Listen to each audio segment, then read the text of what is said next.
नमस्कार मित्रों, मैं हूं प्रोफेसर शेषकरण चारण और आप देख रहे हो मेरा YouTube channel click for career. मित्रों, गुजराती पर जो रीट के अंदर गुजराती विषय जिन्होंने ले रखा है उनके लिए गुजराती शिक्षण वीडियो का पार्ट चल रहा है अपना। कल जो लास्ट वीडियो था उसके अंदर अपन ने पढ़ा था व्याख्यान विधि के बारे में, और आज अपन पढ़ेंगे गुजराती शिक्षण विधि के अंदर स्वाध्याय पद्धति। स्वाध्याय पद्धति जो है उसके क्या उसका मतलब होता है, उसके विशेषताएं क्या होती है, उसके लक्षण क्या होते हैं और कैसे इसको अपन क्लासरूम के अंदर यूज कर सकते हैं और इसकी लिमिटेशन क्या है, इन सब के बारे में आपको इस स्वाध्याय पद्धति के बारे में सीखने को इस वीडियो में मिलेगा। सबसे पहले मित्रों देखते हैं कि स्वाध्याय पद्धति का मतलब क्या होता है। स्व अध्याय, संस्कृत में इसका ट्रांसलेट किया हुआ है स्व अध्याय, यानी अपना अध्ययन खुद करना, स्वाध्याय पद्धति का मतलब। और संस्कृत के अंदर एक मीनिंग आता है, इसके ऊपर एक कोटेशन आता है कि स्वाध्याय माटे प्रमाद न सेवो, अपने अध्ययन के लिए किसी भी तरीके का आलस ना करो। स्वाध्याय माटे प्रमाद न सेवो, ये एक संस्कृत का कोटेशन है जिसको गुजराती में बताया गया है। अब अपन देखते हैं कि ये बहुत ही प्राचीन मेथड है। स्वाध्याय पद्धति जो है ये प्राचीन तरीके से इसी विधि को प्रयोग में लेते हुए शिक्षण कार्य होता था। इसके अलावा आप देखते हो कि इस पद्धति के अंदर विषय वस्तु जो होती है उसको ग्रहण करना, उसको दृढ़ करना, पक्का करना और उसको समझना, ये सब स्वाध्याय पद्धति के अंदर आता है। ये प्राचीन विधि है। और अब इसकी मैं आपको मुख्य जो विशेषताएं है वो विशेषताएं क्या है मैं आपको समझाता हूँ। आप चाहो तो नोट कर सकते हो, चाहो तो आप इसको रिपीटेशन बोर्ड पे भी देख सकते हो। सबसे पहली विशेषता जो स्वाध्याय पद्धति की है वो है स्वाध्याय ए स्वाध्ययन के स्वाध्यायनी प्रवृत्ति छे। स्वाध्याय क्या है? स्व अभ्यास की एक प्रवृत्ति है। इसके बाद स्वाध्याय वर्गમાં, वर्गनी बहार, शाळाમાં, मैदाનમાં, पुस्तकालयમાં के शाळानी बहार थाती प्रवृत्ति छे। ध्यान रखना, वर्ग कहते हैं क्लास को, गुजराती के अंदर वर्गखंड मतलब क्लास, धोरण ये भी क्लास का ही होता है। तो ये स्वाध्याय प्रवृत्ति है, ये क्लास के अंदर भी होती है, क्लास के बाहर भी होती है, विद्यालय के अंदर, मैदान के अंदर, लाइब्रेरी के अंदर, कहीं पे भी अपन इस प्रवृत्ति को कर सकते हैं। तो इसके बाद आता है कि स्वाध्यायમાં વિદ્યાર્થીએ કરવાના કાર્યની સ્પષ્ટ માગણી હોય છે। स्वाध्याय में विद्यार्थी जो कार्य करते हैं उनकी एक स्पष्ट उनके मन में रूपरेखा होनी चाहिए। इसके बाद मैं आपको इसकी और विशेषता बताता हूँ। स्वाध्यायમાં ચોક્કસ प्रक्रिया द्वारा कार्य के प्रवृत्ति करवानी હોય છે। एक प्रोसेस के तरफ से प्रोसेस के तहत इसमें कोई भी अपन को मटेरियल सीखना पड़ता है, करना पड़ता है। क्षमतापूर्ण अभ्यास माटे स्वाध्याय होय छे। क्षमतापूर्ण अभ्यास हो, जो भी अपन को टॉपिक लेना है उसका क्षमतापूर्ण अभ्यास होना चाहिए, इसके लिए स्वाध्याय बहुत ज़्यादा ज़रूरी है। स्वाध्याय पूर्व नियोजित छे। स्वाध्याय पूर्व नियोजित होता है, जो अपन को काम कल करना है उसको पहले से ही अपन विचार करके चले तो स्वाध्याय उसका जब करेंगे तो अपन को पूर्व नियोजित ही होता है। ये स्वाध्याय हेतुपूर्वक होय छे अने हेतुओं स्पष्ट होय छे।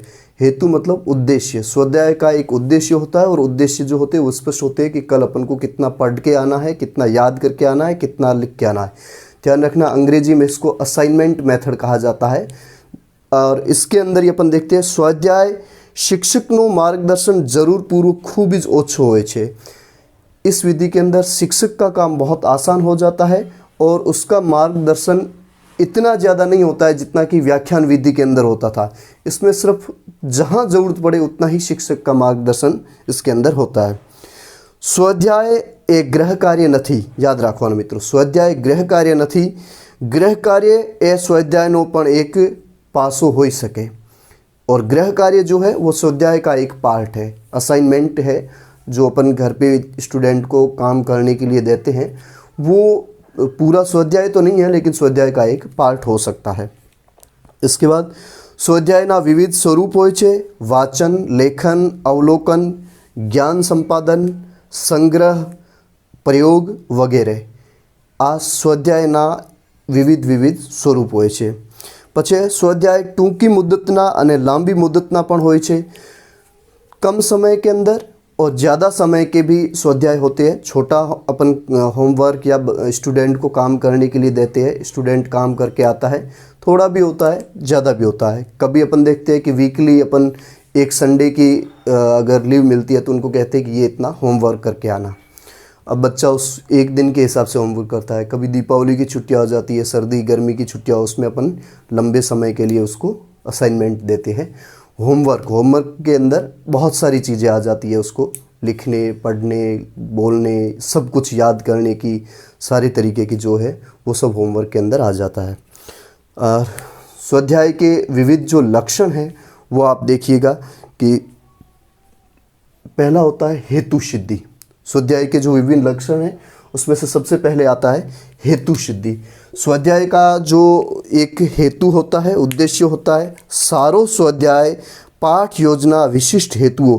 अब इसमें हेतु कौन कौन से होते हैं कि ज्ञान, समझ, उपयोजन, कौशल और सिद्धि तरफ ले जा तो हो જોઈએ। स्वाध्याय का हेतु जो है ये इसका फाइनल सिद्धि એટલે कि रिजल्ट तक आने के लिए ये सारी चीज़ें इसके अंदर आना चाहिए।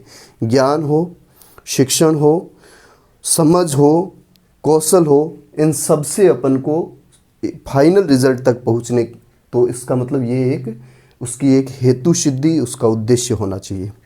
उसके बाद आता है प्रेरणा। प्रेरणा के अंदर आप देखिए कि स्वाध्याय प्रोत्साहन वाળો હોવો જોઈએ, પ્રેરણા આપવા વાળો હોવો જોઈએ। સારો સ્વાધ્યાય વિદ્યાર્થીઓને અધ્યયનની પ્રેરણા આપે અને વિદ્યાર્થીઓને અધ્યયન અને પ્રવૃત્તિ માટે પ્રોત્સાહિત કરતો હોય। કોઈ પણ આપણે અસાઇનમેન્ટ વિદ્યાર્થીને આપવાનો હોય તો આ એક પ્રેરણાપદ હોવો જોઈએ। એવો નથી કે વિદ્યાર્થી એમાં બોર થઈ જાવે અને આપણે પણ કોઈ ફોર્માલિટી કરવાની હોય, એવો નહીં। પ્રેરણાપદ સ્વાધ્યાય હોવો જોઈએ જેથી વિદ્યાર્થી ઘરે જાય અને અધ્યાપકની अनुपस्थितिમાં शिक्षक એમને સાથે હાજર ના હોય તો પણ આપ એની પ્રેરણાથી આ કામ કરી શકે। તો સ્વાધ્યાય પ્રેરણાસ્પદ હોવો જોઈએ। પછી આવશે તફાવત। તફાવત એટલે કે મુશ્કેલ, પ્રોબ્લેમ શું આવે છે, સ્વાધ્યાયમાં જે પ્રોબ્લેમ હોય એમનો કેવી રીતને સોલ્યુશન કરી શકાય। કે સ્વાધ્યાય વ્યક્તિગત તફાવતોને ધ્યાનમાં રાખીને રચાયેલો હોવો જોઈએ। પ્રશ્નોનો કઠિનતા મૂલ્ય જાણીને વિદ્યાર્થીઓની સિદ્ધિ, કક્ષામાં રહેલા તફાવતો, વિદ્યાર્થીઓની કક્ષા, આવશ્યકતાઓ, रुचि અને विषय वस्तुने तफावतों ध्यान में राखीने रचायेलो होवो જોઈએ। मतलब अपन कोई भी होमवर्क असाइनमेंट बच्चों को देते हैं तो उसके अंदर जो कठिनता होती है, तफावत मतलब मुश्किलें जो होती है, वो किस तरीके की दी जानी चाहिए कि टीचर को स्टूडेंट के लेवल पे जाके उसको असाइनमेंट देना चाहिए। ऐसा नहीं है कि बच्चा 7वीं 8वीं क्लास का है और उसको आप दे रहे हो BA MA का असाइनमेंट, ये नहीं। उसकी जो मुश्किलें जो होती है, कठिनाई का जो स्तर होता है, वो उस स्टूडेंट के लेवल का, स्टूडेंट की रुचि के हिसाब से, क्लास के अंदर अपना जो अभ्यासक्रम है उसके हिसाब से, और अपन ने जो पढ़ाया है उसके हिसाब से। पढ़ाया कुछ और है, दे कुछ और रहे है, ये भी गलत है। जो पढ़ाया है उस लेवल के हिसाब से अपन को विद्यार्थियों को असाइनमेंट देना है, स्वाध्याय के लिए कार्य देना है। उसके बाद आता है स्पष्टता। स्वाध्याय के अंदर आप देखोगे तो स्पष्टता हेतु, स्वाध्यायना हेतुओं स्पष्ट होवा જોઈએ। हेतुओं मतलब उद्देश्य, लक्षण, जो इसके लक्ष्य है, टारगेट जो है वो उसके स्पष्ट होने चाहिए। आ उपरांत स्वाध्याय प्रश्नों અને सूचनाओं थी भाषा सरल અને स्पष्ट होवी જોઈએ। स्वाध्याय की भाषा भी सरल होनी चाहिए, स्पष्ट होनी चाहिए। सवाल क्या पूछा जा रहा है वो क्लियर होना चाहिए ताकि बच्चा उस स्तर के हिसाब से उस सवाल को समझ सके। इसके अलावा स्वाध्यायनी जे માંડણી જરૂરી માહિતી અને સ્વાધ્યાય કાર્યની મર્યાદાની સ્પષ્ટતા હોવી જોઈએ। जितने समय के अंदर, कार्यक्षमता के अंदर, समय दरमियान जो स्वाध्याय असाइनमेंट दिया जाता है वो पूरा होना चाहिए। कहने का मतलब सब चीज़ें उसके अंदर स्पष्ट होनी चाहिए कि क्या पूछा जा रहा है, क्यों पूछा जा रहा है, किस लिए पूछा जा रहा है, कैसे आपको ये काम करना है। तो सारी चीज़ों की स्पष्टता इस स्वाध्याय के अंदर होनी चाहिए। फिर आता है व्यक्तिगत स्वाध्याय। नेक्स्ट इसकी विशेषता लक्षण जो है उसको है व्यक्तिगत स्वाध्याय। व्यक्तिगत स्वाध्याय क्या है? विद्यार्थीना व्यक्तिगत विकासने पुष्टि आपे स्वाध्याय तेवो होवो જોઈએ। स्टूडेंट जो है घर जाके जब होमवर्क करता है, असाइनमेंट करता है, तो उसका उसमें व्यक्तिगत विकास कितना होता है उस हिसाब से स्वाध्याय होना चाहिए। उसकी विद्यार्थी की जो क्षमता है उसके अंदर विकास होना चाहिए, उसकी बुद्धि लब्धि के अंदर विकास होना चाहिए, ऐसा स्वाध्याय होना चाहिए। फिर आता है वैविध्यता, मतलब इसके अंदर किस किस तरीके की विविधता होती है। स्वाध्याय वैविध्यता वाળો હોવો જોઈએ। પ્રશ્નોનો વૈવિધ્યને સાથે પ્રવૃત્તિલક્ષી સ્વાધ્યાય હોવો જોઈએ। कोई स्पेशल एक्टिविटी से रिलेटेड, साथ साथ में उससे रिलेटेड सारे कनेक्शन जुड़ने चाहिए। कोई आप क्वेश्चन दे रहे हो कि भारत सामाजिक विज्ञान के अंदर आप दे रहे हो कि भारत के राज्यों के बारे में या भारत की राजनीतिक स्थिति के बारे में बताना है, तो भारत की राजनीतिक स्थिति बच्चा घर जाएगा तो उसमें वो उसके अंदर जुड़ती हुई विविधता, मतलब उसके अंदर जुड़ती हुई भारत के अंदर राज्यों के नाम लिखेगा, राजधानियों के नाम लिखेगा, केंद्र शासित प्रदेशों के नाम लिखेगा, उनका मैप जो है वो ड्रा करेगा, कहाँ कहाँ पर कौन कौन सी राज्य की स्थिति है उसको वो लिखेगा। तो इस तरीके की विविधता वाला स्वाध्याय होना चाहिए, असाइनमेंट होना चाहिए। फिर आता है चौकसाई। चौकसाई के अंदर क्या होता है कि स्वाध्यायनी रचना में चौकसाई होनी चाहिए। प्रश्नों की रचना सूचना में चौकसाई, मतलब मिनिमम आप कह सकते हो कि किसी भी तरीके की मिस्टेक होनी चाहिए, एकदम सचोट स्वाध्याय होना चाहिए, बच्चा उसको समझ सके और उसको कर सके। फिर आता है पूर्व तैयारी।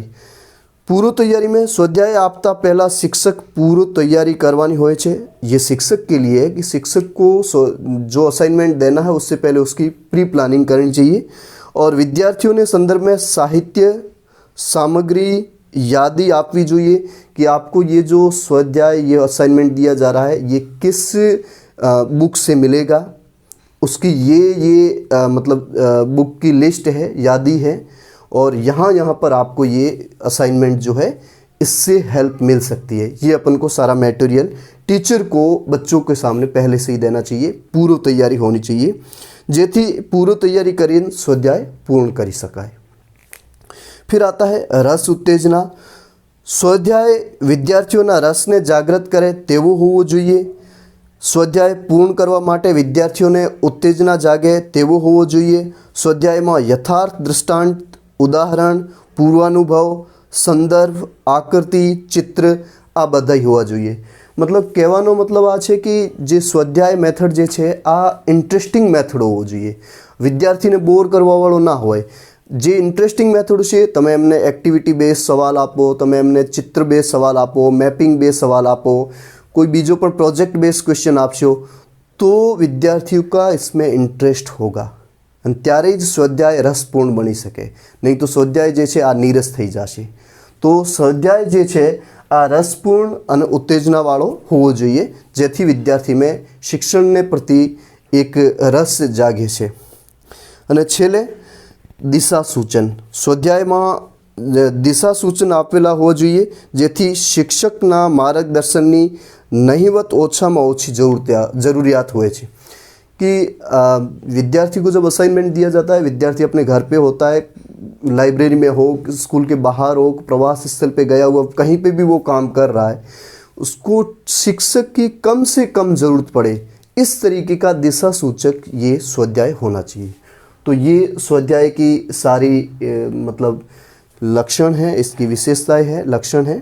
तो इसके बाद अपन देखते हैं कि स्वाध्याय जो है उसका महत्व क्या है। तो ये तो अपन ने इसके लक्षण पढ़ लिए हैं। अब इसका महत्व आता है कि स्वाध्याय जे पद्धति है टीचिंगनी एનું महत्व શું થાય છે। तो તમે જોશો વિદ્યાર્થીઓના સાચા અર્થમાં અધ્યેતા બને છે અને સ્વપ્રયાસે સ્વ અધ્યયન કરી નવું જ્ઞાન પ્રાપ્ત કરે છે। એમાં વિદ્યાર્થી પોતે જ પોતાના શિક્ષક બને છે। એનો સૌથી મોટો મહત્વ શું છે કે આ વિદ્યાર્થી કેન્દ્રિત શિક્ષણ પદ્ધતિ છે। વિદ્યાર્થી સાચા અર્થમાં પોતાના જ શિક્ષક બની શકે। બીજો, સંદર્ભ સાહિત્યમાંથી માહિતીનો એકત્રીકરણ, વર્ગીકરણ, સંકલન અને તારવણી અને નોંધ કરવા सीखे છે।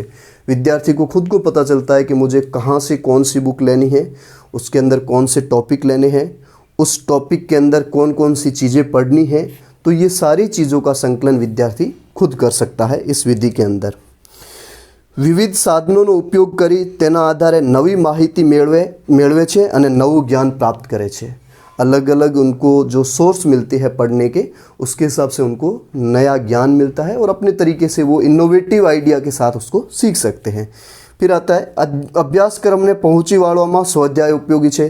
जितना सिलेबस दिया होता है उस सिलेबस के अकॉर्डिंग विद्यार्थी पढ़ता है तो उस सिलेबस को पूरा भी टाइम पर कर लेता है। ये इसका महत्व है। फिर विद्यार्थियों में नोंध करवी, माहितीनो अर्थग्रहण करवो, नवो सर्जन करवो, नक्शा, आकृति, आलेख, रेखांकन अने चित्रना अर्थघटननो अने रचना जेवा कौशल्योनो विकसे छे। मतलब कोई भी मैपिंग स्किल हो, मैथ्स से रिलेटेड कोई स्किल हो, जब स्टूडेंट खुद उस असाइनमेंट को करता है तो उसके अंदर ये सारे कौशल आ जाते हैं। फिर आवे विद्यार्थीओने स्वगतिए स्वप्रयासे स्वाध्याय पूर्ण करी शके छे अने तेथी व्यक्तिगत तफावतो संतोष पाए छे। मतलब जब विद्यार्थी खुद उस होमवर्क को करता है, असाइनमेंट को करता है, तो उसको जो व्यक्तिगत जो कठिनाई उसके सामने आती है उसको वो पार पा लेता है। फिर उसको खुद को लगता है कि हाँ ये काम मेरा आज इतना असाइनमेंट मेरा हो गया, उसको खुद को एक संतुष्टि लगती है। अभ्यास माटे असरकार टेव विकसे छे। टेव मतलब आदत। किसी भी काम को करने के लिए, अभ्यासक्रम को पूरा करने के लिए या पढ़ने के लिए उसके ऊपर एक असरदायक आदत का विकास होता है। स्वप्रयत्ने प्रवृत्तिशील रहीने विविध विषयों अनुबंध साथीने ज्ञान मेळवे छे। अलग अलग विषय के साथ उसको नॉलेज मिलता है, ज्ञान मिलता है, सीखने को मिलता है। कोईपण एकमनो ऊंडाणीथी अने क्षमतापूर्वक अभ्यास थई शके। कोई भी यूनिट हो, कोई भी टॉपिक की जो यूनिट होती है, एकम होता है, उसका वो गहराई से और क्षमतापूर्वक विद्यार्थी अध्ययन कर सकता है। ये सब स्वाध्याय की महत्व है। विद्यार्थियों ने शिक्षकना कथनमांथी मुक्ति मळे छे। शिक्षक पण कथननी कटाकूट ओછી थाय छे। विद्यार्थियों को टीचर के बातों से, कथन से, उनके समझाने के व्याख्यान तरीके से उनको थोड़ा रिलैक्सेशन मिलता है और टीचर भी इससे फ्री हो जाता है। होमवर्क दिया, अच्छे से समझाया, बच्चा अपने आप होमवर्क करता है। असाइनमेंट दिया, क्लास के अंदर दिया, बाहर दिया, घूमने गए वहाँ दिया, लाइब्रेरी में बैठे हैं, उससे रिलेटेड कोई भी होमवर्क उनको असाइनमेंट दिया जाता है तो वो आराम से कर सकते हैं। और टीचर और स्टूडेंट की एक दूसरे के ऊपर डिपेंडेंसी होती है वो कम हो जाती है। ज्ञान चिरंजीवी या दीर्घकालीन बने छे, कारण के विद्यार्थी ने ज्ञान प्राप्ति स्वयंभू बने छे। इसमें क्या होता है कि अपन कहीं पे भी जब असाइनमेंट करते हैं तो उसको नॉलेज अपने हिसाब से जब तैयार करते हैं तो अपने पास वो नॉलेज बहुत लंबे समय तक रहता है। रटन विद्या नहीं होती है, हम बहुत सारी चीज़ें देख के समझ के कर सकते हैं, तो उससे अपना नॉलेज जो है वो दीर्घकालीन रहता है, लंबे समय तक रहता है। समयनो बचाव थाय छे अने शिक्षण में गुणवत्ता में सुधारो आवे छे। इसमें समय का भी बचाव होता है, शिक्षण की गुणवत्ता होती है उसके अंदर भी सुधार आता है। विद्यार्थियों ने एकाग्रता पूर्वक अभ्यास में जोड़ाए छे। और विद्यार्थी क्या होते हैं, जब उनको खुद को असाइनमेंट काम करने के लिए कोई दिया जाता है तो वो उसके अंदर एकाग्रचित होकर उसको काम को करने लगते हैं। अने विद्यार्थियों में समूह कार्य करवानी टेव पैदा थाय छे अने शिक्षणनो भारण हळवो लागे छे। इससे क्या होता है कि 5 बच्चों को अपन ने ग्रुप बना करके एक असाइनमेंट दिया कि आपको ये काम करना है, इन बच्चों को कहा कि आपको ये काम करना है, तो उससे क्या होता है कि उनको एक ग्रुप की भावना, समूह की भावना का विकास होता है और उनको भी लगता है कि जो उनको काम दिया हुआ है उसका भार जो है वो सबके बीच में बंट गया है, इसलिए वो थोड़ा कम हो गया है। तो ये सारे स्वाध्याय के महत्व होते हैं। अब स्वाध्याय पद्धति इतनी अच्छी है, इसके महत्व, इसकी लाक्षणिकताएं जब अपन ने पढ़ी तो इसकी कुछ मर्यादाएं भी है, लिमिटेशन भी है। वो क्या है कि आ पद्धति प्राथमिक कक्षाएं उपयोगी थाय तेम नथी। ये स्वाध्याय पद्धति छोटे बच्चों के उपयोग में आने वाली नहीं है। दूसरा, शिक्षक अने विद्यार्थियों ए विशेष पूर्व तैयारी अने विशेष समयनी तैयारी राखवी पड़े छे। अब इसमें जब शिक्षक कोई असाइनमेंट देना होता है, स्वाध्याय देना होता है, तो उसको भी पहले से तैयारी करनी पड़ती है। और बच्चों के पास जब वो असाइनमेंट आता है तो बच्चों को भी उससे पहले भी प्रिपेयर रहना होता है। टीचर जाते ही कहता है कि कल मैं आपको ये काम दूंगा, तो बच्चों के दिमाग में ये बैठती है कि कल मुझे ये सारा काम करके लाना है। तो ये इसकी एक लिमिटेशन होती है, एक मर्यादा होती है। શાળામાં સુસજ્જ પુસ્તકાલય અને સુસજ્જ સાધન સામગ્રી ખંડની વ્યवस्था होती नहीं, તેથી આ પદ્ધતિ असरकारक बनती नहीं। अपने राजस्थान के अंदर आप देखते हो दूर दराज स्कूलें होती है, हर स्कूल के अंदर लाइब्रेरी भी नहीं होती है, हर स्कूल के अंदर सारी भौतिक वस्तुएं भी नहीं मिलती है, जिस कारण क्या होता है कि इस पद्धति के माध्यम से अपन को थोड़ी तकलीफ होती है। स्वाध्याय प्रत छापवानो खर्च शालाओ आपती नहीं। अब इसके लिए अंदर कोई भी मटेरियल सामग्री जो होती है अपन को स्टेशनरी से रिलेटेड या कोई और भी सामग्री विद्यार्थी स्वयं के खर्च पे लाए तो ठीक, बाकी स्कूलों के अंदर इतनी व्यवस्थाएं नहीं होती है, तो ये भी एक लिमिटेशन होती है। કેટલાક સ્પષ્ટીકરણો સ્વાધ્યાય દ્વારા થઈ શકે નહીં, જેની સમજ આપવી જ પડે, તેની संकल्पनाओं शब्दों कार्यकरण विषय विद्यार्थियों में अस्पष्टता चाहे।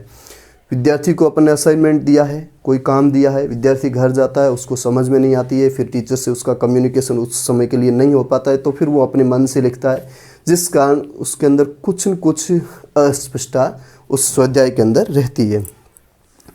और फिर आता है मार्गदर्शन विना आपेलो स्वाध्याय बिन असरकारक नीरस थाय छे। होमवर्क तो अपन ने दे दिया, असाइनमेंट तो दे दिया, अब विद्यार्थी को प्रॉपर उस समय गाइडेंस नहीं मिलता है जब वो होमवर्क कर रहा होता है, तो ये बिन असरकारक भी होता है और थोड़ा नीरस भी हो जाता है। आप देखोगे कि 40 बच्चों की क्लास के अंदर 10 बच्चे बहुत अच्छा करके आते हैं, बाकी बच्चों को पता ही नहीं होता है कि सर हमको तो ये समझ में आया ही नहीं। फिर स्वाध्याय माटेनी तैयारी स्वाध्यायनी तैयारी माटे योग्य समझ अने समय समय आपवामां न आवे तो ते विद्यार्थियों माटे बोझ रूप बने छे। जब असाइनमेंट दे दिया जाता है और उनको प्रॉपर गाइडेंस नहीं मिलने के कारण क्या होता है कि एक तो उनको शॉर्ट समय के अंदर दिया जाए तो वो कर नहीं पाते हैं, प्रॉपर गाइडेंस नहीं होता है, फिर उनको ये बोझ लगने लगता है कि यार ये काम कैसे होगा, कब करेंगे, नहीं करेंगे तो फिर क्लास में जाके हमारी हंसी उड़ाएंगे, टीचर कुछ कहेंगे, तो ये सारी प्रॉब्लम इस स्वाध्याय पद्धति के अंदर आती है। इसके बाद देखते हो विद्यार्थियों ने जिज्ञासा અને તત્પરતાનો અભાવ માત્ર નકલ કરવાનો કાર્ય કરે છે। जब उनके अंदर किसी भी तरीके की जिज्ञासा नहीं रहती है काम करने की और तत्परता नहीं रहती है, फिर क्या करते हैं वो इधर उधर नकल करने की कोशिश करते हैं कि कौन इंटेलिजेंट बच्चा है वो कैसे कर रहा है, उसको नकल करने की कोशिश करते हैं, तो ये भी एक इसकी लिमिटेशन है। योग्य वातावरण अभाव में स्वाध्याय मात्र यंत्रवत कार्य बनी रहे छे। अच्छा एनवायरनमेंट नहीं मिलता है क्लास के अंदर, स्कूल के अंदर या घर पे, तो सिर्फ ये एक फॉर्मल बन जाता है। स्वाध्यायोनी तपासनी समयसर न करवा आवे तो विद्यार्थियों ने हतोत्साहित थाय छे। अब बच्चों ने जो असाइनमेंट किया है, टीचर क्या करते हैं उसको असाइनमेंट को वापस लेके रख देते हैं। टाइम पे उनका जब चेकिंग नहीं होती है, मूल्यांकन नहीं होता है, तो बच्चों को पता ही नहीं चलता है कि हमें जो असाइनमेंट दिया उसमें कहाँ कमी रह गई थी, उसको कैसे सुधार करना होता है, तो ये भी इसकी एक प्रॉब्लम रहती है। तो आज की इस विधि के अंदर स्वाध्याय पद्धति था। कल मुझे एक अपने ग्रुप में से एक सवाल पूछा था कि स्वाध्याय माटेनो उत्तम उदाहरण कयो छे। एक मुझे सवाल भेजा गया था मैसेज करके, मैं आपको बता देता हूँ कि इसमें से जो स्वाध्याय के लिए पूछा गया है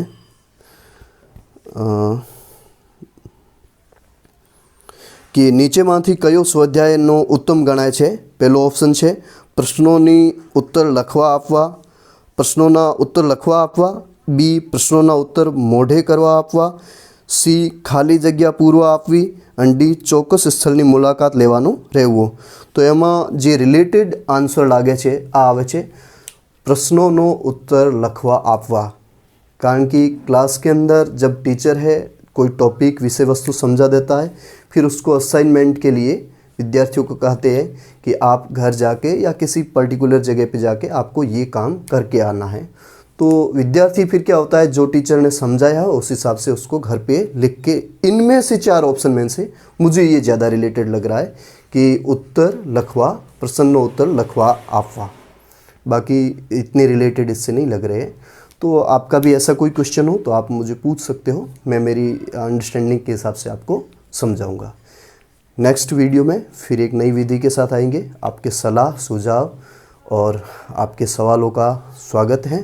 मेरा YouTube channel click for career देखते रहना। अपना साथ ही साथ एक जानकारी दे दूं कि जितने भी गुजराती जो भाषा रखी है उनका एक व्हाट्सएप ग्रुप बनाया हुआ है। बहुत सारे मित्र अपने उस ग्रुप के अंदर जुड़े हुए हैं और आपको भी उस ग्रुप के अंदर जुड़ना है तो मुझे आप मेरे मोबाइल पे मैसेज करके अपना नाम लिख के बता सकते हो। उससे क्या होता है कि ग्रुप डिस्कशन होता है जिसके अंदर अपन एक दूसरे को बहुत अच्छे तरीके से समझ सकते हैं, बहुत अच्छे तरीके से उसको जान सकते हैं।